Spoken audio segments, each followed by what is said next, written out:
¿Cómo están? Muy buenos días, 8 en punto. Estamos comenzando este día miércoles 1 de diciembre. Gracias por acompañarnos a esta hora, en el inicio de esta jornada, en el inicio del último mes de este año 2021. Bienvenidos a estos 30 minutos de informaciones en materia económica. Vamos a comenzar de inmediato con nuestro resumen de noticias. Tenemos mucho material para revisar junto a ustedes a partir de ahora hasta las 8:30 de la mañana. Vamos a comenzar contándoles detalles de las proyecciones que ha hecho la OCDE, la OECD, esta organización que reúne a los países desarrollados a nivel global, donde está Chile también, y que ha hecho una actualización de su proyección de crecimiento para este año.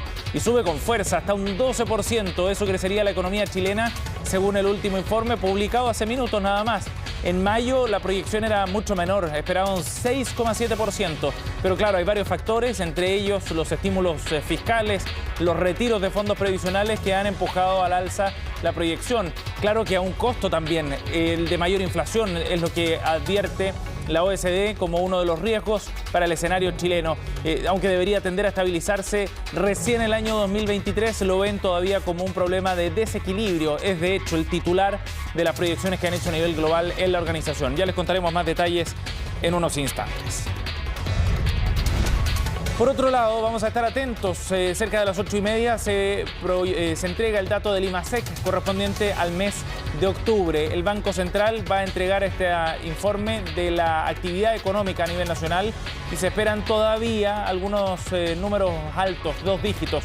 15% es lo que está estimando como crecimiento para este mes del año en los actores del mercado. Vamos a ver cuáles son sus proyecciones y los fundamentos también después de algunos datos sectoriales que entregó el INE en el día de ayer, que muestran, por ejemplo, una caída fuerte en la producción industrial, pero que se compensa con otros indicadores como el del comercio, que está al alza todavía. Vamos a revisar en unos instantes qué es lo que proyecta el mercado para el IMASEC, que se conoce el día de hoy.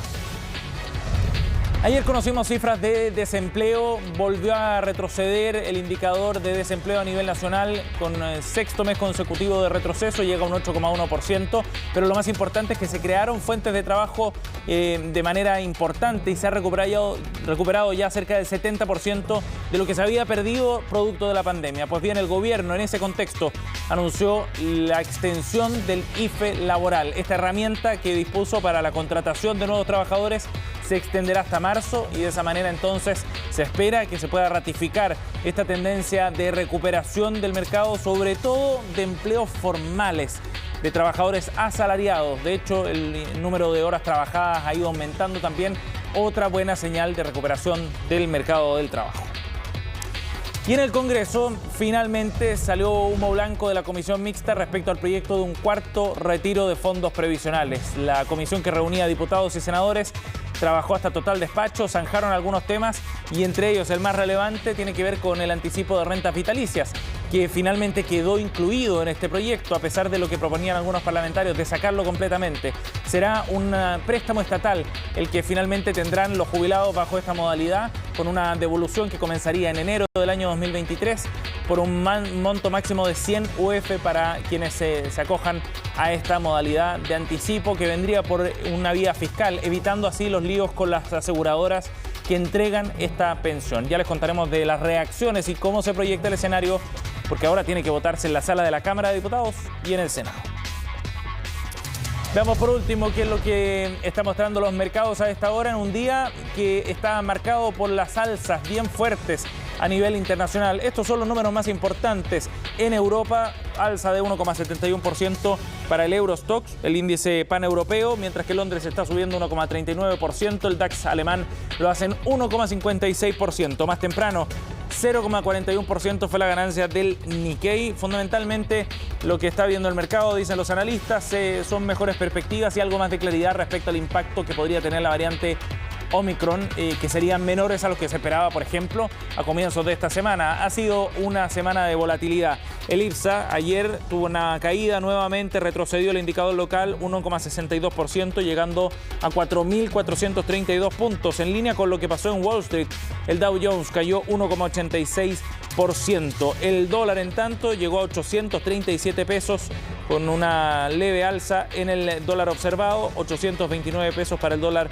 interbancario. Por último, El cobre está cotizándose a esta hora en torno a los $4,3 la libra en el mercado internacional.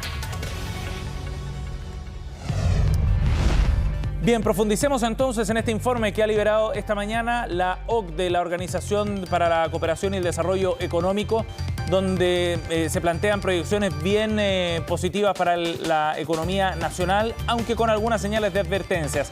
En lo concreto, la OCDE está estimando un crecimiento de 12% para este año en nuestro país, un alza importante respecto a la proyección que había hecho en mayo de 6,7%. Pero hay advertencias bien claras respecto a cuáles podrían ser los riesgos para Chile con una economía que se va desacelerando con fuerza en los próximos años. Atención para el próximo gobierno. 2022 tendría un crecimiento de solo 3,5% y para el año 2023 apenas 2% de expansión es lo que advierte la OECD. ¿Qué es lo que destaca como fundamento para su proyección de este año? La OCDE dice que el avance en la vacunación, los grandes estímulos económicos y el precio del cobre en particular están empujando al alza el mercado local con una demanda que está bullante y con algunas proyecciones también de que esto se pueda extender por unos meses más. Estima una inflación más estable recién para el año 2023 y ahí hay uno de los riesgos más relevantes probablemente para nuestro país.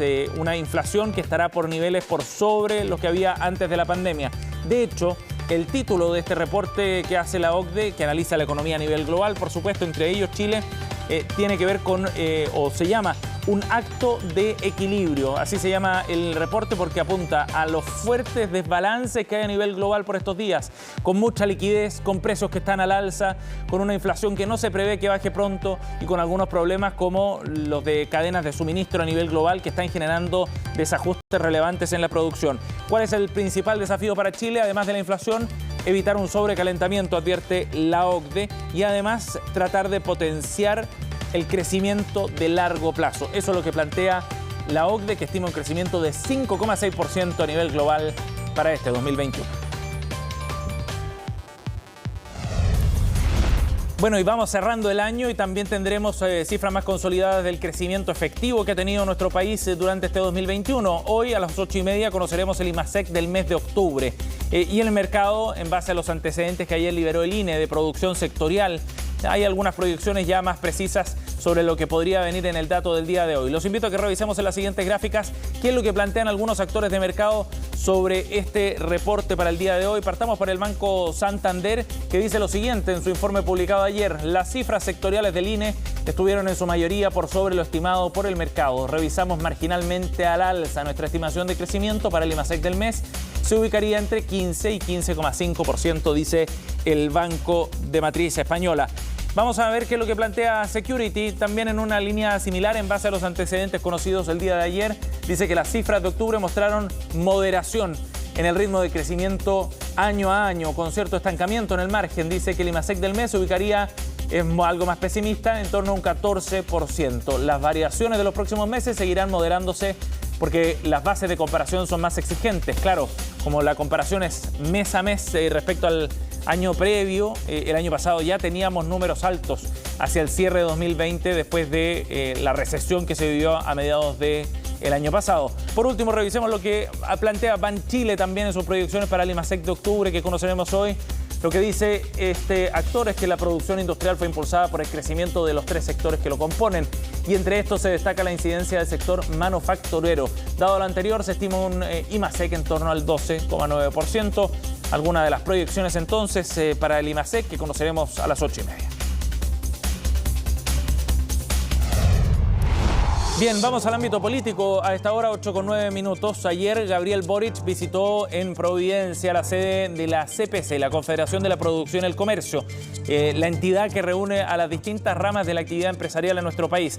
Fue una reunión ampliada donde estaba, por supuesto, Juan Sutil, también el presidente de la CPC, junto al resto de los directores y presidentes de cada una de las ramas, para conocer en definitiva las propuestas en materia económica que está planteando la candidatura de Apruebo Dignidad. Boric llegó acompañado por Lucía Damert, por la economista Claudia Sangüesa, por Pamela Yervis, entre otros, para dar a conocer estos detalles y escuchar también cuáles son las preocupaciones del empresariado. En una conversación que, según revelaron ambas partes, fue bien franca y donde se plantearon distintas aprensiones. Desde el lado empresarial, fundamentalmente, los temores por el royalty minero que propone el proyecto de Gabriel Boric, por la reforma tributaria también que se plantea de 8 puntos porcentuales en un plazo de 8 años, entre otros temas. Por el lado de Gabriel Boric, se planteaba la necesidad de avanzar precisamente en mayor equidad tributaria, vertical y horizontal, decía el candidato presidencial, para tratar de financiar así las propuestas en el área social que plantea el programa de gobierno para los próximos 4 años. Escuchemos qué dijeron los dos protagonistas de la jornada, Gabriel Boric y Juan Sutil, a continuación. Independiente de quiénes sea finalmente sus candidatos, yo tengo absolutamente claro que para poder construir un Chile mejor tenemos el deber de conversar con todos y de convocar a todos. Y en ese sentido, las grandes empresas que entregan la mitad o más de la mitad del empleo en Chile tienen que ser parte de este proceso de transformación. Tenemos diferencias respecto del programa de gobierno. Si bien es cierto, rescato la profundidad de la conversación y la transparencia de cómo hemos hecho la conversación y la reunión, pero básicamente hemos manifestado en cada una de las áreas las preocupaciones que requieren de profundos cambios, que el programa que está vigente es un programa que no se condice con las preocupaciones del desarrollo, el crecimiento que el país requiere. Bien, vamos a ir a otro tema. Dentro de las negociaciones que está llevando adelante el gobierno en este cierre del año, hay una bien relevante. Tiene que ver con el reajuste de las remuneraciones del sector público. Negociación que está llevando adelante con la CUT y también con la mesa del sector público para ver cuál es la oferta final que pueden llegar a consenso. El gobierno presentó su propuesta y establece un 5,1% de reajuste para este año, en línea o muy cerca de las proyecciones de inflación que hay para este 2021, pero lejos de lo que esperaba precisamente la mesa del sector público, que piden un 7,1%. Ya recortaron su estimación, su propuesta desde los funcionarios del sector. Escuchemos a Carlos Insunza, el representante de la mesa del sector público, refiriéndose a la propuesta hecha por el Ejecutivo. Hemos ratificado al ministro de Hacienda que tenemos una voluntad de acuerdo, pero tal como recalcaba la presidenta, en el marco de los objetivos que la mesa le ha planteado al gobierno en el pliego desde el primer día. Vamos a seguir pulsando el proceso de diálogo, pero sabemos que el ministro ha entendido perfectamente que para las organizaciones sindicales de la mesa del sector público el objetivo es la plena recuperación del poder adquisitivo perdido, la recuperación de los beneficios que nos fueron arrebatados en la negociación en el reajuste pasado y la búsqueda de un formato de reajuste general que se complemente con los acuerdos en las otras materias que hemos planteado. 8:13, vamos a ir a otro tema. La intención que tienen algunos municipios de distribuir gas a precios populares, como han definido, encontró un obstáculo importante en un dictamen de Contraloría que resolvió que los municipios no pueden realizar actividades empresariales, descartando de esa forma la posibilidad que estaban planteando así algunos alcaldes. Todo esto después de los cuestionamientos al funcionamiento del mercado del gas. Los alcaldes insisten en que hay una ventana todavía y se abre la posibilidad también de que esto se resuelva en el Congreso. Detalles en la siguiente nota de Paloma Ávila.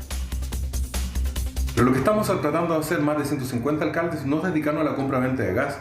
Lo que nos interesa es distribuir el gas a precios de costo. Estamos seguros que la aplicación de un modelo similar al de las farmacias municipales o farmacias populares es una vía completamente legal. Vamos a abordar el dictamen de Contraloría, vamos a sostener una serie de reuniones con diputados y diputadas y, en tercer lugar, vamos a definir nuestros próximos pasos a seguir. Reacciones tras el inesperado dictamen emitido por la Contraloría este lunes, un pronunciamiento que resultó de la consulta de los alcaldes de Loprado, Conchalí y Pelarco, en el que se advierte que los municipios no tienen facultades para la venta de gas licuado por ser un acto inconstitucional. Por eso emplazamos al Parlamento y al Gobierno para que legislen rápidamente y nos den las atribuciones de poder distribuir gas a precio justo como realmente todos queremos. Para el alcalde de Chiguayante, impulsor del plan gas a precio justo, no todo está perdido. Nosotros sabemos que no podemos vender y por eso también el Contralor hace una buena sugerencia que el legislador entonces amplíe la facultad de los municipios para que podamos entrar a esta actividad comercial sin pretender lucro. Desde el municipio aclaran además que en ningún caso pretenden vender gas a los vecinos, sino que distribuir un sistema similar al de las farmacias populares. Dicen que se reunirán este miércoles con la Comisión de Energía de la Cámara de Diputados para solicitar la creación de una ley corta. Los primeros proyectos ya salieron a la luz. Nosotros estamos presentando en este acto una ley orgánica constitucional, que es una ley especial que faculta expresamente a los municipios de Chile para la distribución minorista, para el transporte y almacenamiento de gas licuado en nuestro país. Eso evidentemente está también vinculado con el informe que hace la Fiscalía Nacional Económica, que sugiere que intervengan más actores dentro de la industria de la distribución y comercialización del gas. La presidenta del Senado, Jimena Rincón, también ingresó un proyecto que pretende modificar la ley de servicios del gas para permitir el ingreso de nuevos actores al mercado. Dentro de esos nuevos actores están las municipalidades o asociación de municipios, y ello para disminuir los precios que tienen que pagar los usuarios finales. Mientras, desde el gobierno aseguran estar preparando otro proyecto de ley enfocado en aumentar la competencia en el mercado del gas licuado. Y el proyecto lo que va a hacer es que va a permitir la entrada de nuevos actores al mercado, va a fomentar la competencia para así mejorar la calidad de servicio y reducir los precios de este insumo tan importante para las familias chilenas. De todas formas, queda un largo camino que hace presumir que difícilmente se cumplirán los plazos establecidos por algunas alcaldías para implementar el llamado gas popular.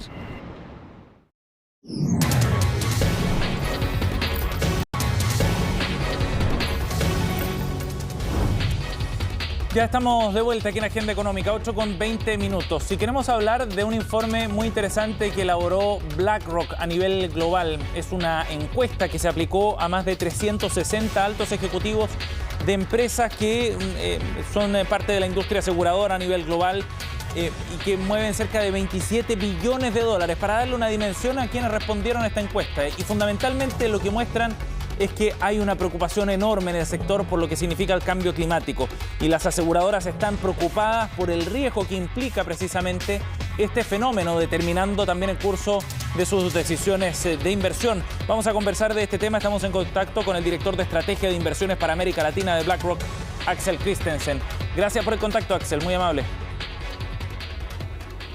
Muchas gracias a ustedes, Sebastián. ¿Qué tal? Axel, bueno, este estudio, ya dábamos el titular, muestra una creciente preocupación por lo que significa el cambio climático en la industria aseguradora. ¿Qué cambio de conducta, de percepción es lo que ustedes ven en este estudio respecto a lo que mostraba antes este sector? Bueno, efectivamente, este es un reporte que ya llevamos algunos años publicando, y en esta ocasión, en el 2021, que publicamos el informe hace unos días, el tema de sustentabilidad y de particularmente una fijación en el tema climático ha ido tomando importancia. Siempre estuvo ahí, por decirlo así, dando vuelta, pero yo diría que en esta ocasión quedó muy claro, muy establecido cómo las aseguradoras, que son, como tú bien señalabas, un segmento muy importante en el mundo de inversiones, han ido de alguna manera validando, poniéndose de acuerdo en que, por ejemplo, el riesgo climático claramente es un riesgo de inversión. Antes, de alguna manera, se miraba de manera diferente lo que eran la parte financiera dura, digamos, y después se ha sido un análisis de cuál es el impacto climático, etcétera. Ahora esas dos vertientes han confluido y hay un acuerdo con respecto a la importancia de mirar aspectos de sustentabilidad al momento de fijar los criterios de inversión. Sí, eso es interesante, ver cómo se concreta en la práctica. O sea, el temor o el riesgo que ven fundamentalmente en el cambio climático, ¿de qué manera determina la forma en la que se hacen inversiones o en qué sectores se está invirtiendo por parte de estas empresas? Tal cual. Y aquí hay algunas facetas, entre otras cosas, uno de los elementos que ha hecho que esto ha sido progresivo es la capacidad de analizar y de disponer de datos que permitan tomar, respuesta. Te doy un ejemplo. Se ha ido levantando información con respecto a cómo el cambio climático está influyendo en el riesgo físico, por ejemplo, de inversiones de plantas de generación eléctrica en Estados Unidos, por ejemplo, las aseguradoras acá, tomando en cuenta que el número de inundaciones, el número de fuegos, ¿no es cierto?, de estos megafuegos forestales, están incrementando el riesgo de que esas plantas se vean dañadas. Entonces, elementos mucho más tangibles para ir viendo si esos activos se dañan. Recuerda que muchas compañías aseguradoras tienen que responder frente a ese tipo de situaciones. Les ha permitido ir incorporando de una manera mucho más intensa las preocupaciones de riesgo climático en sus decisiones de inversión e incluso en el desarrollo comercial, qué lugares asegurar y qué otros lugares a reevaluar cuál es el riesgo o el precio para asegurar ese tipo de activos. Axel, ¿y qué dicen los encuestados respecto a su toma de decisiones? Porque una cosa es ver el riesgo y plantearlo como una prioridad, y otra es que ellos hayan desistido, por ejemplo, de una determinada inversión o hayan tomado decisiones en función de esos riesgos. ¿Lo están haciendo realmente? Lo están haciendo en la medida, como te mencionaba antes, Sebastián, que dispongan de datos. Uno de los problemas que había hace años atrás, que no contábamos con datos muy confiables, las empresas no estaban habituadas a entregar un rango amplio de indicadores más allá de lo financiero. En la medida que la regulación ha ido variando, en la medida que las propias empresas se han dado cuenta que los inversores están requiriendo ese tipo de información e incide en las condiciones de financiamiento que entregan, han ido disponiendo de mayor información, construir modelos que les permiten no solo, como decía, entender los riesgos que ellos están asumiendo, sino que ayudarles a, por ejemplo, el bono de una empresa que cuenta con métricas de mejor respuesta a temas de sustentabilidad, darle un premio, por ejemplo. Y de hecho, digamos, ligado a esto, países como Chile han estado explorando esa beta. Chile ha sido un precursor dentro de la región de América Latina de emitir bonos verdes, precisamente atendiendo al mayor apetito que tienen inversionistas como las aseguradoras cuando incorporan con mayor fuerza este tema de sustentabilidad en sus decisiones de inversión. Es súper interesante pensando en lo que se discutió hace algunos días en la COP26 en Glasgow, ¿no? Donde el rol de la palanca financiera, digamos, para impulsar el cambio es bien relevante. Es sumamente relevante y uno de los temas que salió en esa discusión de la variante financiera es, quizás vale la pena mencionar que la COP26 fue la primera COP en que el protagonismo que usualmente lo llevan los gobiernos y las ONG relacionados con cambio climático se compartió con el sector financiero, tomando en cuenta que la transición climática va a requerir de recursos que son muy grandes. Y se va a requerir del esfuerzo tanto del sector privado y también de las entidades públicas que van a permitir de alguna manera ir canalizando, ofreciendo distintas alternativas. Y en ese sentido, en BlackRock hemos sido muy vocales en decir que las economías emergentes, los países en vía de desarrollo, van a necesitar contar con el apoyo de las economías desarrolladas. El cambio climático no respeta límites geográficos.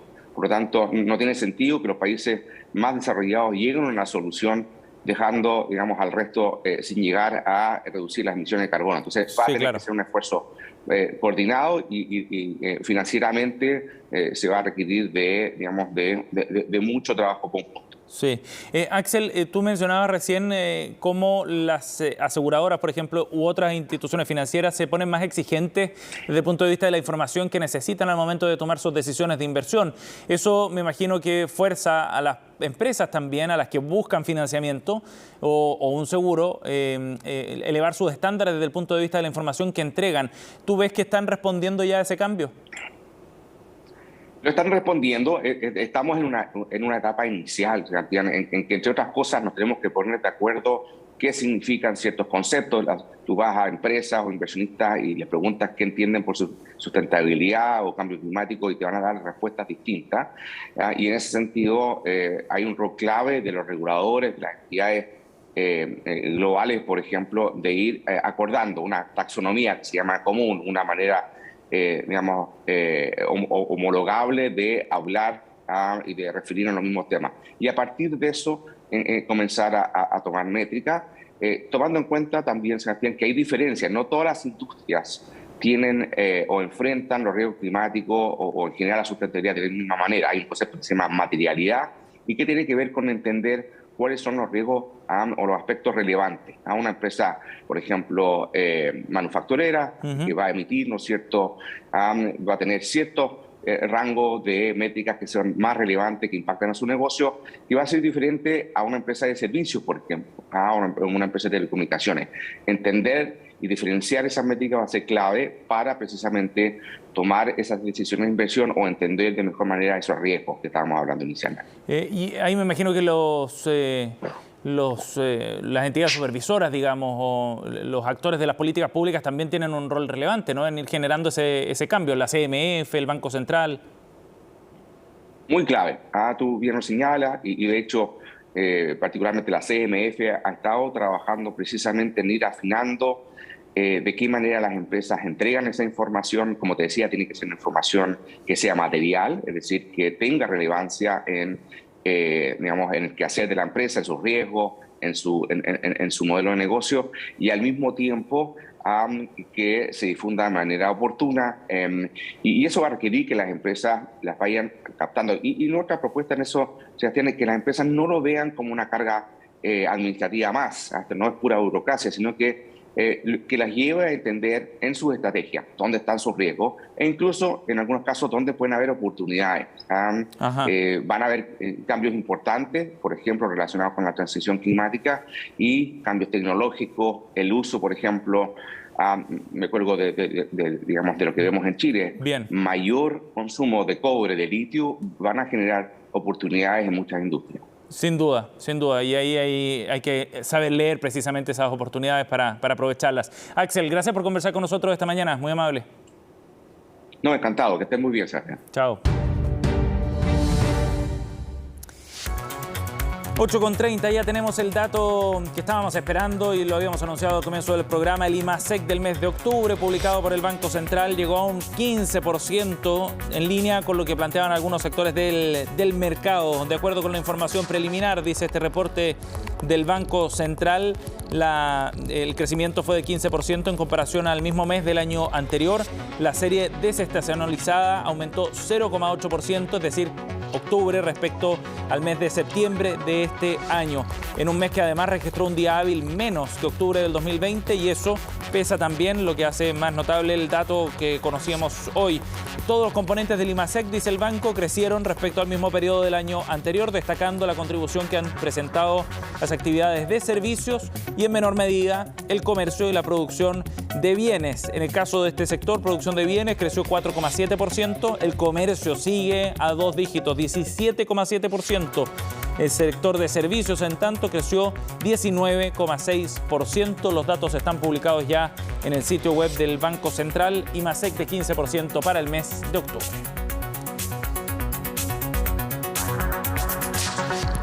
Bien, con esta información cerramos Agenda Económica. Luego vamos a estar profundizando, por supuesto, en el dato y en las reacciones. Ya vienen las noticias internacionales en Conexión Global. Que tengan buen día.